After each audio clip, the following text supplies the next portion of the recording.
Guys, welcome back to my YouTube channel. If you're new here, kindly consider clicking subscription button and returning subscriber. Thank you very much for always clicking in. By the way, I usually like to shoot near the phone, near the camera, because I'm able to see how I look like. So guys, what I want to tell you today, I want to tell you how I was con when I was working in MPESA. Yes, that is what I want to tell you. So give me a minute. So when I finished my Form 4, I went to stay with a relative in Mombasa. So how I went there, like the person who was paying for me my school fees, who was my uncle, requested their relative to allow me to stay with them during that period that I was waiting for the results to come out. So I was in Mombasa for those period of time, that period where people usually wait for their results. So in Mombasa, I was doing nothing, but I was safe because that is how they believed. They never wanted me to stay at home because they believed maybe I would have engaged in other activities that maybe would have ruined my life. You know, okay, even that time, I can remember those days, all those times, I was still naive. I never had knowledge about so many things. So maybe I could have gotten pregnant and I could have even not finished my school from then. So that is what my uncle was trying to avoid. So he requested one of their relatives to stay with me in Mombasa during that period of time. So and my mother on the other hand was like, kuingia Mombasa ni raha, kutoka ni matanga, ama kuingia Mombasa ni rahisi, kutoka ni matanga. So my mother, during after results were out, she started pressurizing the person I was staying with to allow me to come back. So of course they allowed me to come back because what else? I was doing nothing there. So when I came back, I was staying at home with my mother and the other siblings. So when I was staying at home, the same thing, I was doing nothing at home. So of course I started to engage in those activities that they never wanted me to do. Like those activities, I think you know them: drinking alcohol, walking aimlessly, wasting a lot of time, engaging in other groups that can mislead you. Those are the things I was doing, and those were the things that they were trying to avoid. So when I was at home, my mother told me to go and look for something to do. And I can remember those days when you finished Form 4 and you passed well, or you had a good grade, you could be allowed to start teaching primary student or primary kids. Yeah, so at the back of my mind, I knew I could tackle science and maths. Even though I was not good at maths, I was not good in maths, but I knew things. Vitu za primary ingenishinda, of course. So I started walking around to request principals or the headmaster. That is how they used to call them during those times. So I was walking around requesting them to allow me to teach those students. Maybe they could have even paid me 5,000, maybe. I think 5,000. I don't think if it could be more than that, but I think 5,000. So because my mother asked me to look for something to do, and of course you can't do anything with a certificate of Form 4. In fact, the certificate had not even come out. It was the result slip. No one can employ you with a result slip of Form 4. In fact, sometimes most of Form 4s, they usually don't have even ID, so no one could employ you at that point. So I walked around asking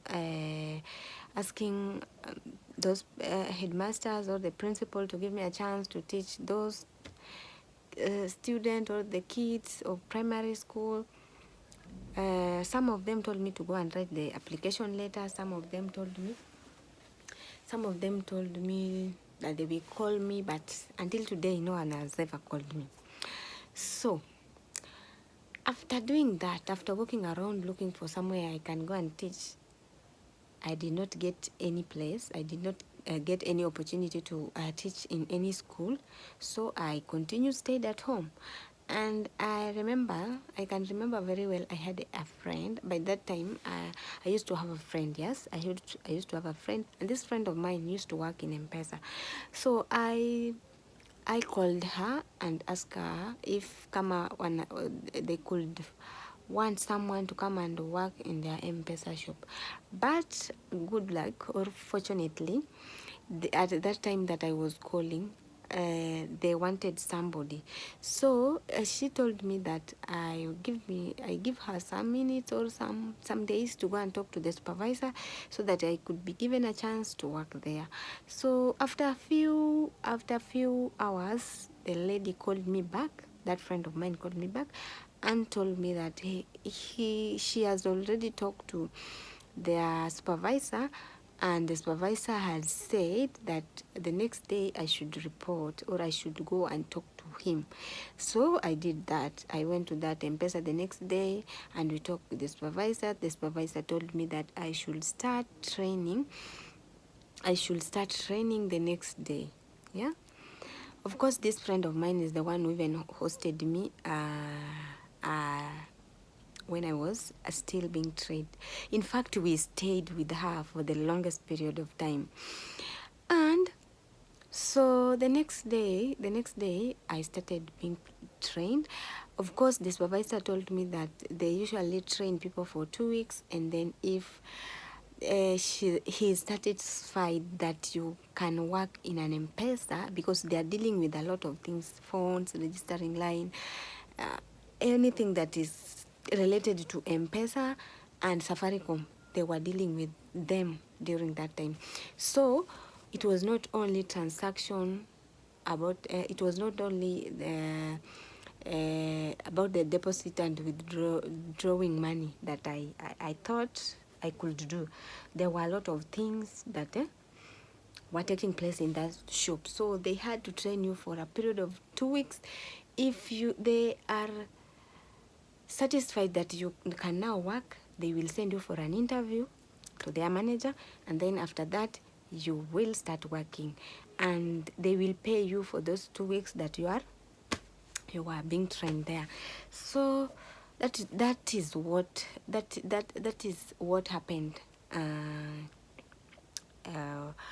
those times. So I started working. They trained me for a period of 2 weeks, then I started working. So because hiyo M-Pesa ilikuwa kubwa kiasi, and they had some branches, so they were training us to go and work in those other branches. Yeah, so we could come pick our working equipments or vitu zetu za kufanya kazi, we go work with them. In the evening we come, we do calculation, we do all those sorts of things. If you have ever worked in M-Pesa, you can understand what I'm talking about.